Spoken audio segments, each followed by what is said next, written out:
भैया देखो, सभी कर्म अपना अपना प्रभाव डालते हैं, और जो कर्म के सिद्धांत को नहीं जानता वो बाहर व्यर्थ के विवादों में, लड़ाई झगड़ा में इसको दोषी उसको दोषी ठहराता रहता है। लेकिन जो कर्म के सिद्धांत को जानता है वो सम परिणामी होने लगता है। अपने को बहुत लाभ हो रहा है तो व्यर्थ का अहंकार नहीं करेगा। पैसा आ रहा है तो किसी को नीचा नहीं दिखाएगा, ये सोचेगा भैया आज अपने शुभ कर्म का उदय आ रहा है, अच्छा कर लेंगे तो ठीक है, और व्यर्थ के अहंकारों में चले जाएंगे तो कर्म कभी भी बदल जाएगा। मान लीजिए अच्छा समय नहीं है, अपन अच्छा काम कर रहे हैं, रोज पूजा पाठ कर रहे हैं, अभिषेक कर रहे हैं, दान दे रहे हैं, महाराज जी की हर बात को मान रहे, नियम संयम पाल रहे, जिनवानी पढ़ रहे, सब कर रहे हैं, किसी का बुरा नहीं करते, बुरे का भाव नहीं करते, तो भी परेशानी पर परेशानी आती है। तो इसमें उसको निराश होने की जरूरत नहीं है। क्यों? क्योंकि वो ये मान करके चले कि हमारा अपना किया हुआ ही कर्म है जो हमारे को इस तरह का फल दे रहा है। अब हम अच्छा कर रहे हैं तो ये चलेगा जरूर, बस धैर्य के साथ हमें समय टालना है, ऐसा भाव करता है तो व्यर्थ में वो निराश नहीं होता है, हताश नहीं होता है। हाँ, कई लोग बहुत विकल्प करने लगते हैं, टेंशन में आ जाते हैं, अपने हाथ में कुछ नहीं है और व्यर्थ के विकल्पों को कर करके और परेशान होने लगते हैं। धैर्य रखना पड़ता है, सावधानी रखना पड़ती है, धर्म के कार्यों से जुड़ना पड़ता है, तो धीरे धीरे कर्म का प्रभाव टलता ही है। कहां जाएगा? आया है तो जाएगा। अगला सूत्र है वेदनी के दो भेद। सद सद वेद्य, सदवेद्य और असदवेद्य ये दो वेदनी हैं। सदवेद्य क्या? जिस कर्म के उदय से शारीरिक तथा मानसिक सुख प्राप्त होता है उसे सदवेद्य या साता वेदनी कहते हैं। इष्ट सामग्री मिलेगी, आपके मन को और आपको अनुकूलता लगेगी। साता वेदनी शुभ सामग्रियां दिलाता है, इष्ट सामग्री दिलाता है, हमको अच्छा अनुभव होता है साता वेदनी के उदय में। असाता वेदनी क्या है? जिस कर्म के उदय से तरह तरह का दुख प्राप्त होता है उसे असदवेद या असाता वेदनी कहते हैं।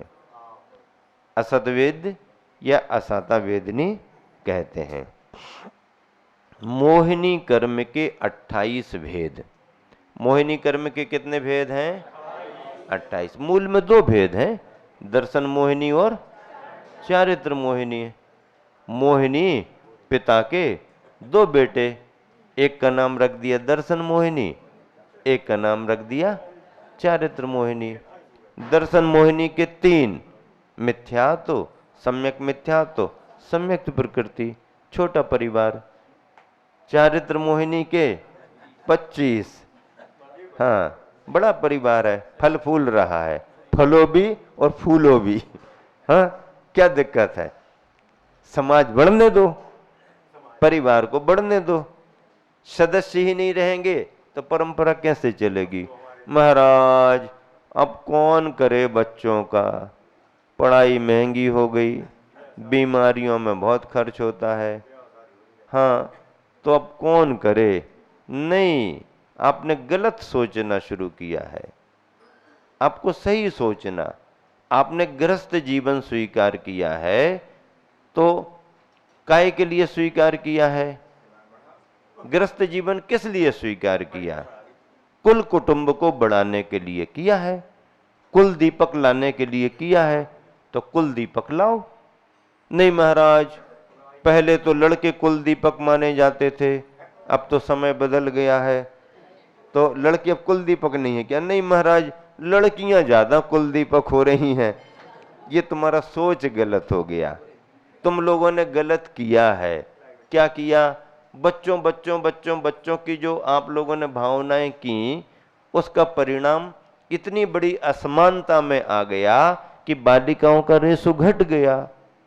अब बालिकाएं अनुपात में बहुत कम हो गई हैं, तो बच्चों के लिए फिर परिवार के लिए व्यवस्था कैसे बनेगी? ये असमानता आपने अपने परिणामों से की है। हाँ, और इसका दुष्फल क्या हो गया कि आज अच्छे अच्छे पढ़े लिखे बच्चे, उद्योगपति, व्यापारी, धन धान्य से समृद्ध हैं, वह भी अपने बच्चों के परिवार नहीं बसा पा रहे हैं। इसमें उनकी गलती नहीं है, बच्चों में कोई ऐसा भी नहीं कि अवगुणी है, ऐसा भी नहीं है। महाराज जी हो तो रहे हैं, लेकिन जितने सदस्य हैं उन सबके थोड़ी हो रहे हैं। अब यदि ये असमानता रही और बच्चों की शादियां नहीं होंगी तो समाज का क्या होगा? कौन चौका लगाएगा? कैसे जैन समाज चलेगी? ये दुष्परिणाम आज देखने में आ रहे हैं। यदि इसी तरह की मनोवृत्ति तुम्हारी रही तो 20 साल बाद अंगुलियों पर गिने चुने परिवार बचेंगे। तुम क्या हमारा ये बन जाए, हमारा वो बन जाए, हम राजनीति में ये कर दें वो कर दें। अरे तुम राजनीति तो छोड़ो, तुम गांव में और तुम अपने घर को भी नहीं संभाल पाओगे। हाँ, पैसा कमाओ पैसा कमाओ। केवल जैनियों ने वैश्यवृत्ति के कारण पैसा पैसा पैसा पैसा, और पैसा में इतने मतलब अपने परिवार की दुर्दशाएं कर दी कि जो पहले नामी ग्रामी परिवार भरे पूरे होते थे, आज मकान खड़े हैं, रहने वाले कोई नहीं है। सूरत में चातुर्मास किया,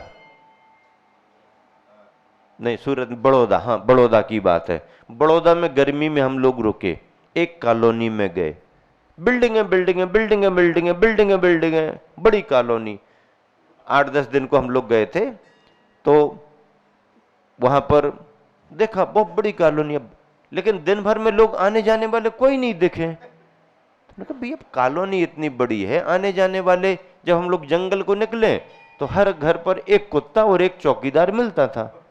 हाँ, एक कुत्ता और एक चौकीदार, बस। अब यदि घूमने फिरने को निकले तो वो चौकीदार कुत्ता को घुमाने के लिए निकलता था। पूछा, लाइटें जलती हैं रात में, है कुत्ता भी दिन में दिखता है, कुत्ते को संभालने वाला, उसको कुत्ता तो कहेंगे नहीं लेकिन संभालने वाला भी दिखता है, बाकी लोग क्यों नहीं दिखते?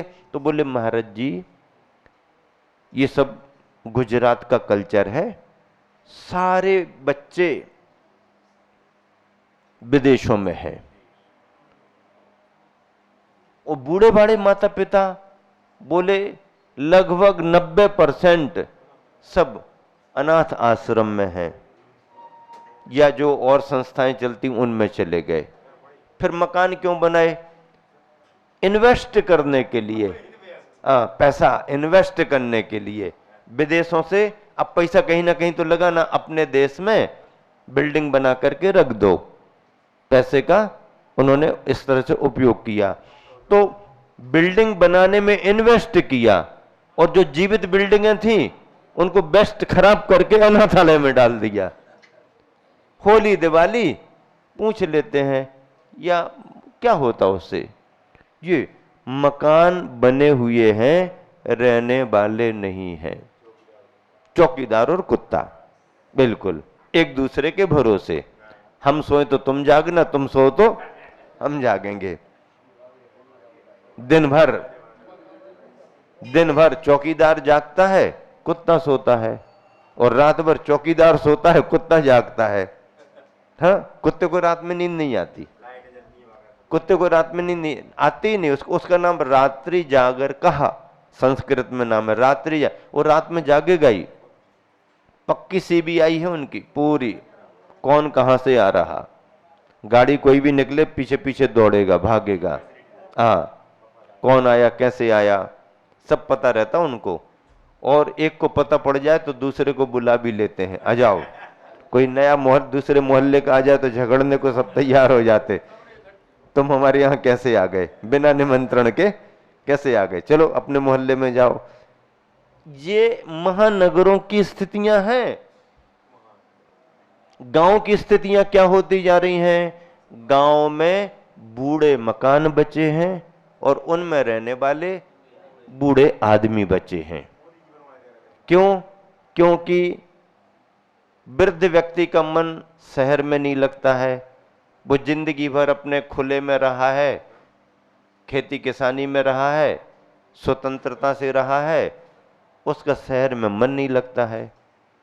उनके मोहल्ले के दोस्त, उनकी बैठक, उसमें वो बिल्कुल, हाँ, उसी में उनका, वो शहर में जा नहीं सकते। नई पीढ़ी जो शहर में चली गई आजीविका के नाम पर, सर्विस में, व्यापार में, वो लौट करके अपने गांव में आती नहीं, क्योंकि वहां पर आजीविका के उस तरह के साधन नहीं है, बच्चों की पढ़ाई लिखाई का योग्य प्रबंध नहीं है।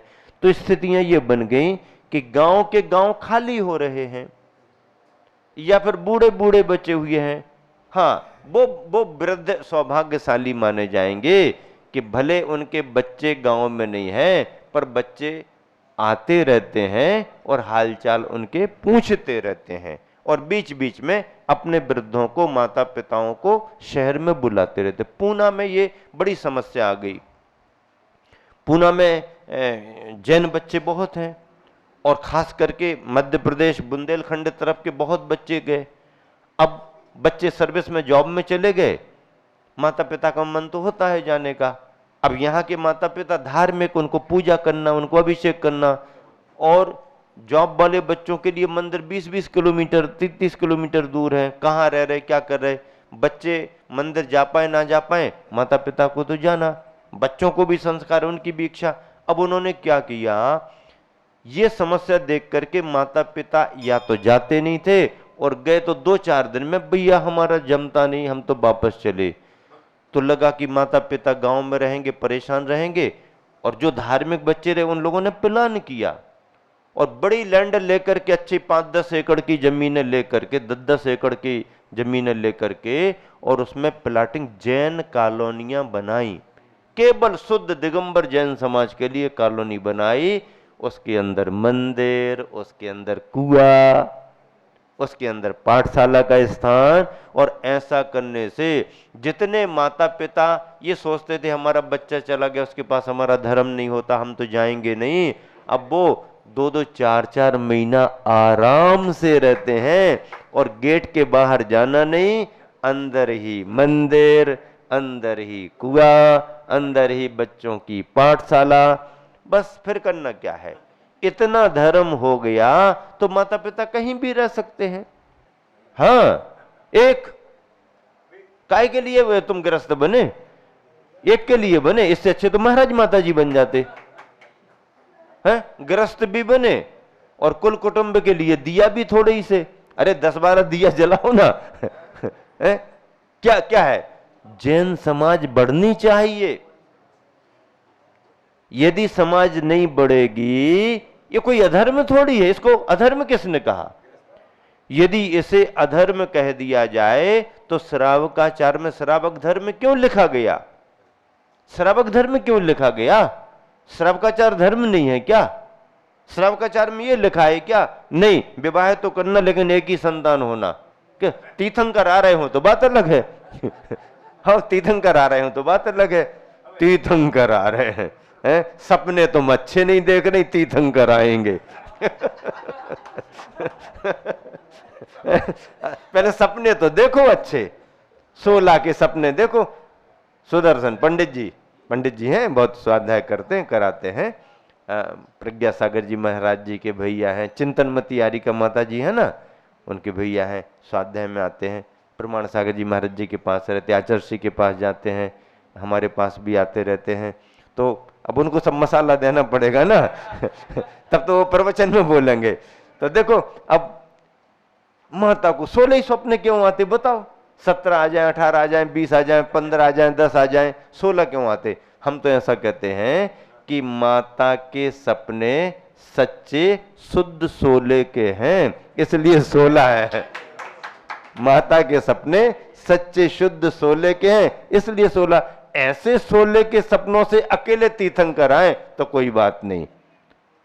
अब तीर्थंकर तो आ नहीं रहे हैं, तो भी 1-2, अरे क्या, परिवार बढ़ेगा, समाज बढ़ेगी, धर्म सुरक्षित रहेगा।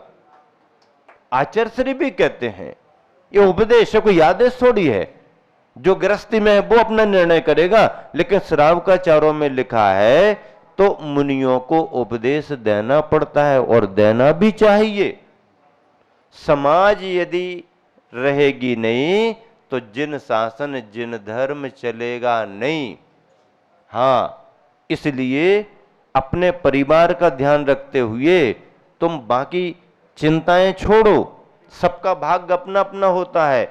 जो आएगा जैनी माना जाएगा, जैन कुल में आएगा, जैन धर्म की रक्षा करेगा, जैन धर्म से जुड़ेगा और जैन धर्म का प्रचार प्रसार करेगा। एक सदस्य बढ़ेगा, संख्या बढ़ेगी। आजकल संख्या की भी बहुत जरूरत होती है। संख्या बल पर ही सारे निर्णय होते हैं। आप कितने थे? अकबर के समय 4.5 करोड़, 4 करोड़ 4.5 करोड़ जैन थे अकबर के समय, 500 वर्ष पहले। आज कितने बचे?